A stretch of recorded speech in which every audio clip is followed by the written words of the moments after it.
Assalamualaikum warahmatullahi wabarakatuh. Nama saya Nurul Wahyuniarti dari kelas B24 akan mempresentasikan makalah yang berjudul Sistem Kesenian di Cirebon, yaitu tari topeng, sintren, berai, dan ronggeng Bugis.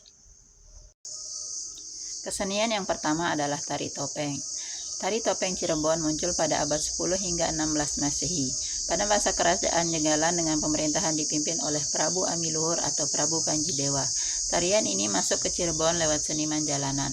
Dari sinilah muncul perpaduan budaya hingga akhirnya melahirkan tari topeng khas Cirebon. Setelah Islam masuk, seni tari ini juga ikut terpengaruh. Pada masa Sunan Gunung Jati, tepatnya pada tahun 1470, Cirebon dijadikan sebagai pusat penyebaran agama Islam. Sunan Gunung Jati kemudian menggunakan tari topeng tersebut sebagai media untuk mengenalkan agama Islam dan menggunakan tari topeng sebagai media hiburan di lingkungan keraton.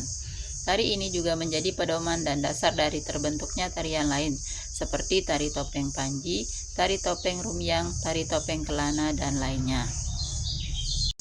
Berikut ini adalah 5 jenis topeng yang ada di dalam tarian ini. Yang pertama adalah topeng Panji, yaitu topeng yang menggambarkan tentang seseorang yang berada dalam kondisi suci dan baru saja terlahir. Penggunaan topeng Panji mempunyai arti yaitu gabungan dari hakiki diam dan hakiki gerak.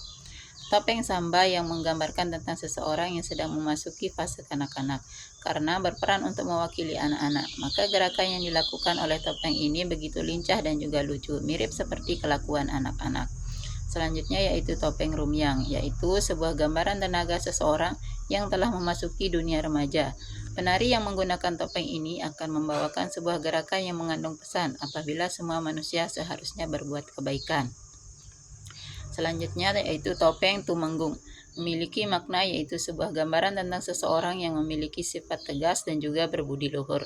Karakter yang dibawakan oleh topeng ini memberi pesan kepada semua orang tentang karakteristik dan juga kepribadian dengan kesetiaan yang tinggi. Selanjutnya yaitu topeng Kelana. Berbeda dengan makna dari topeng-topeng di atas, topeng Kelana justru lebih menggambarkan seseorang yang mempunyai sifat pemarah dan angkara murka. Penari yang menggunakan topeng ini akan memerankan tokoh yang jahat atau antagonis. Walaupun menunjukkan peran yang jahat, namun topeng ini memberikan sebuah pelajaran penting bahwa manusia harus berusaha untuk mendapatkan kehidupan serta kebahagiaan dengan cara yang baik. Kesenian selanjutnya yaitu sintren. Sintren adalah seni tari yang khas dari daerah Cirebon. Nama sintren yang ada pada tarian ini ternyata merupakan gabungan dari dua kata, yakni si dan tren. Yang mana dalam bahasa Jawa, kata si merupakan sebuah ungkapan panggilan yang memiliki arti ia atau dia. Sedangkan kata tren berasal dari kata tri atau putri, sehingga sintren memiliki arti si putri atau sang penari. Seni tari sintren sendiri mengandung unsur magis sehingga tidak boleh untuk dibuat mainan. Tari sintren ini biasanya dibawakan oleh seorang wanita yang mengenakan kostum khusus dan berkacamata hitam. Sebelum melakukan tarian ini, biasanya sang penari akan masuk ke dalam sebuah kurungan yang ditutup oleh kain. Menjadi seorang penari sintren, maka sang penari tersebut harus dalam keadaan suci dan bersih.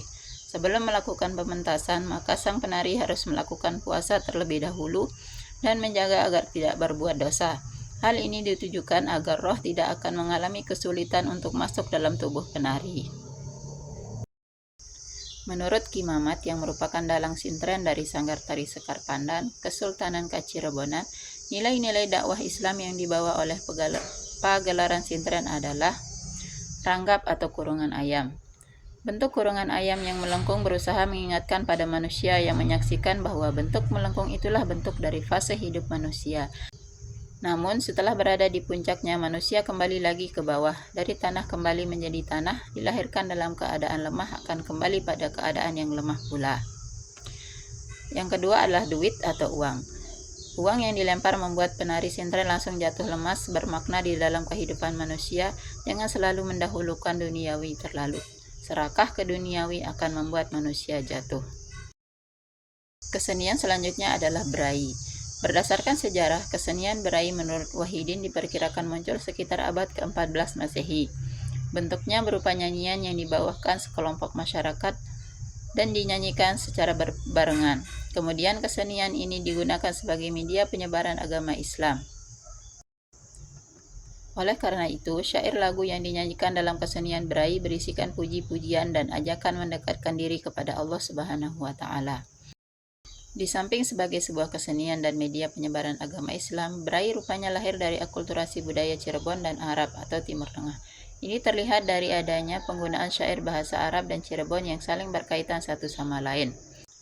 Uniknya, bahasa Cirebon di sini bukan berasal dari terjemahan Arab, melainkan sengaja dibuat dengan tema-tema ajakan menuju keislaman. Kesenian ini memadukan antara kesenian lokal yang berbalut kidung dengan unsur Islam. Demikian cara Sunan Kalijaga mengajak masyarakat untuk menyaksikan pembacaan kitab, kemudian terjadilah proses Islamisasi. Kesenian selanjutnya adalah Ronggeng Bugis. Tari Ronggeng Bugis atau disebut Tari Telik Sandi ini merupakan pagelaran tari komedi yang dimainkan oleh penari laki-laki yang menggunakan busana wanita. Kesenian ini dilakukan oleh kaum laki-laki yang berdandan layaknya perempuan. Uniknya, pemerintahan Sunan Gunung Jati pernah menggunakan Ronggeng Bugis untuk memata-matai kerajaan Pajajaran yang ada di Pakuan, Bogor. Dalam tari ini, gerakan yang dilakukan menimbulkan kesan lucu karena setiap gerakan mereka harus selalu waspada pada saat menjalankan suatu penyamaran, takut diketahui oleh para musuhnya. Meskipun dalam pelaksanaannya lumayan sulit karena terkadang sifat laki-lakinya muncul pada saat menari.